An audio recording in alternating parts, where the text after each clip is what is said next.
Apakah ini review anime? Ya, at this point aku nggak tahu ini jatuhnya review apa bukan, terserah kalian ini bilangnya apa. Aku sendiri nonton dari episode 1 sampai 7 dan aku bener-bener tepuk kepala pas dia ngeliatin jurus lempar batu. Kalau bisa digambarkan, anime ini benar-benar menggambarkan sepuh yang sesungguhnya. Bahkan merendah sampai ke inti bumi itu kurang cocok buat dia, itu kurang men. Dan kira-kira apa judul animenya? Judul animenya adalah I Parry Everything. Dan ayo sahabat Baraya Wibu Denial sekalian, kita bahas aja animenya.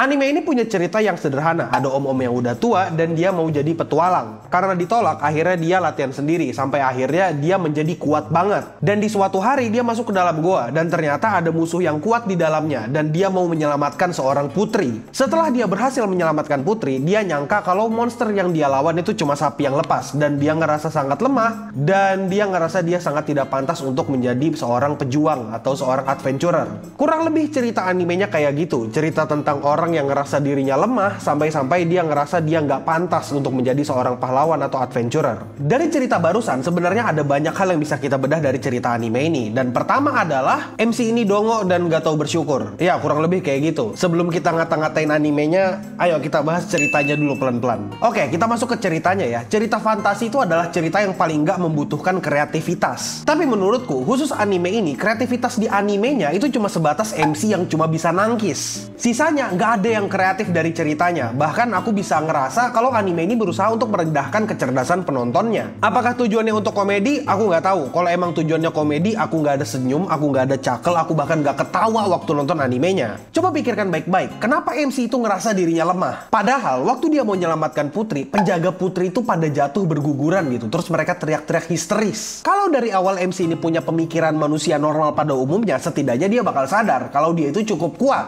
Kenapa? Karena jelas banget itu pasukan kalah, itu pasukan kerajaan kalah dan badannya ada yang kebelah gitu. Menurutku cerita animenya nggak masuk logika aja gitu. Kalau misalnya dia emang cuma ngelawan sapi yang lemah, dia nggak bakal dipanggil kerajaan buat dapat hadiah. Ini tuh lawannya bukan sapi aja, ini lawannya Minotaur. Maksudnya sapi apa? Sapi kepala bapak kau, sapi. Mau seberapa keras kau atau seberapa kekeh kau meyakinkan aku tetap pada pendirianku. Aku bakal tetap bilang kalau anime ini ceritanya merendahkan kecerdasan manusia.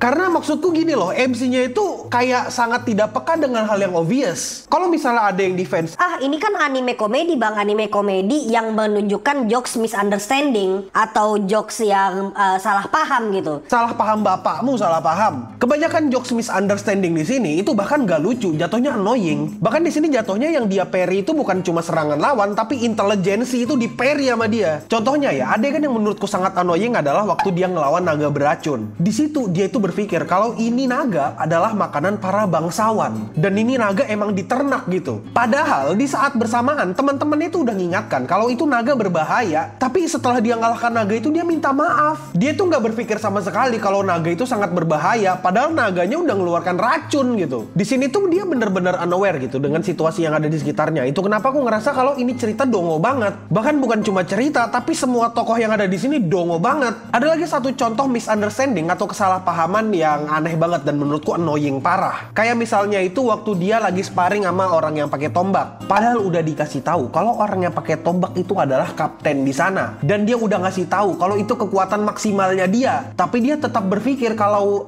dia pasti ngalah gitu. Itu dongo banget anjir. Itu kesalahan berpikir. Maksudku kalau orang tidak serius, tidak mungkin lantai-lantai itu sampai hancur gitu loh. Bahkan ya prajurit-prajurit di sekitarnya itu udah kayak muji-muji gitu. Kan agak aneh ya. Terus ada lagi satu, pas dia ketemu sama ras demon yang ngendaliin naga. Sempat-sempatnya dia berpikir kalau kekuatannya demon ini bagus banget. Kayak, wah keren ya bisa mengendalikan hewan, kita bisa pakai dia bercocok tanam dan sebagainya. itu menurutku kayak goblok banget. Padahal jelas banget ya, dia itu suruhan penjahat. Menurutku ya, MC di sini tuh nggak tahu yang namanya sama konsep bersyukur.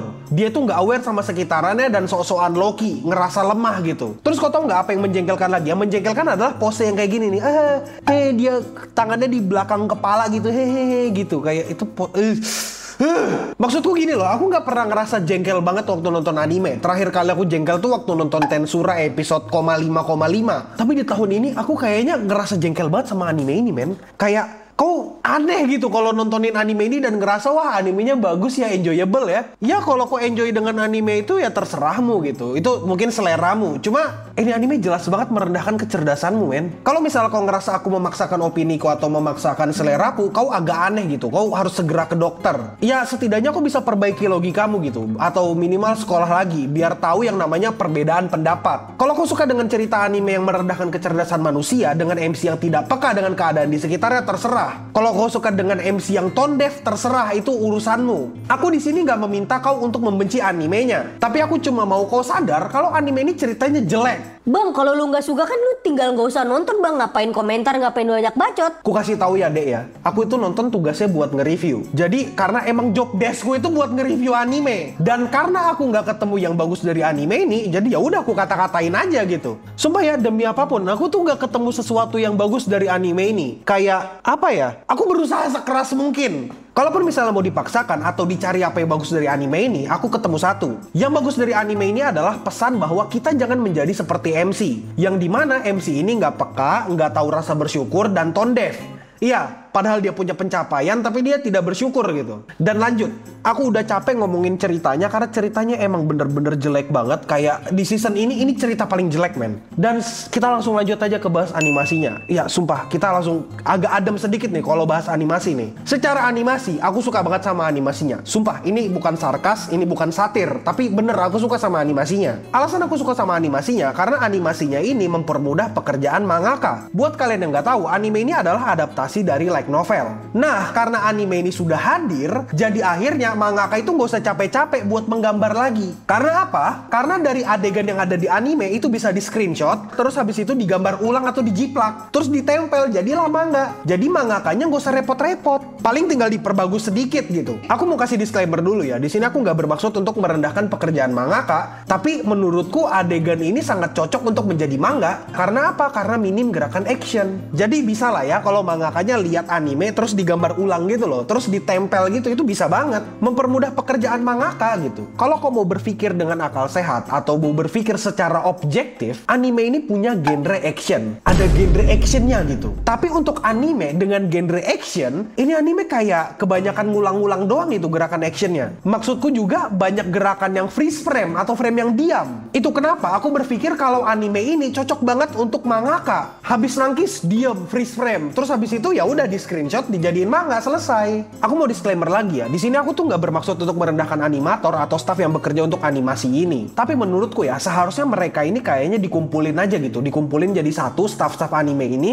Daripada mereka bikin anime jelek kayak Failure Frame atau I Parry Everything, mending mereka disatuin staffnya. Terus habis itu mereka digabungin menjadi sumber daya yang sama. Habis itu mereka bikin satu animasi yang bagus atau bikin satu anime yang bagus. Itu kan jauh lebih baik daripada dipisah. Terus habis itu bikin animasi yang jelek. Maksudku gini loh, di antara semua banyaknya manga, banyaknya light novel yang bagus-bagus, kenapa mereka milih ini untuk diadaptasi? Kayak logiknya tuh kemana gitu? Apa yang dipikirkan oleh orang-orang komite produksi? At this point, aku percaya ya kalau misalnya orang-orang komite produksi itu pencet satu tombol buat gacha gitu. Atau main dart, tutup mata main dart lempar gitu loh. Mana ya? Landing kemana ya dartnya ya? Oh, ke anime itu tuh, ke manga itu tuh, ke light novel itu tuh. Kita bikin jadi manga, kita bikin jadi anime gitu. Ya kurang lebih kayak gitulah, kayak prosesnya gacha ya. Aku ngerasa sebenarnya ada banyak yang lebih bagus diadaptasi daripada ini, men. Dan kesimpulannya adalah, iya, ini anime jelek. Udah itu aja, titik. Masalahnya aku di sini langganan streaming service gitu. Terus habis itu aku langganan internet untuk nonton anime gitu kan. Terus aku udah bayar nonton anime, terus anime yang diadaptasi kayak gini gitu. Aku pengen gitu nonton anime dengan senyum gitu, kayak, "Wih, gila bagus banget."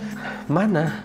Maksudku di season ini kayaknya yang bagus cuma 4 gitu loh. Apa ya? Kalau misalnya kau berpikir kalau nggak suka nggak usah nonton, poinnya bukan di situ, men. Aku sebenarnya nggak bakal nonton anime jelek demi apapun, tapi karena job deskku adalah nonton anime, ya mau nggak mau aku harus nonton animenya dong. Dan setidaknya aku ngasih tahu kalian gitu, kalau anime ini jelek, udah skip aja, mending nonton yang lain. Itu tugasku sebagai tukang reviewer anime gitu. Ya setidaknya kalau kau nggak mau mengambil kata-kataku, kita bisa diskusi gitu. Apa yang bagus dari anime ini, apa yang jelek dari anime ini, apa yang keren dari adegannya, apa yang jelek dari adegannya, setidaknya itu gitu. Pada dasarnya mau kusampaikan adalah, udahlah gak usah terlalu dibelain ini anime demi apapun.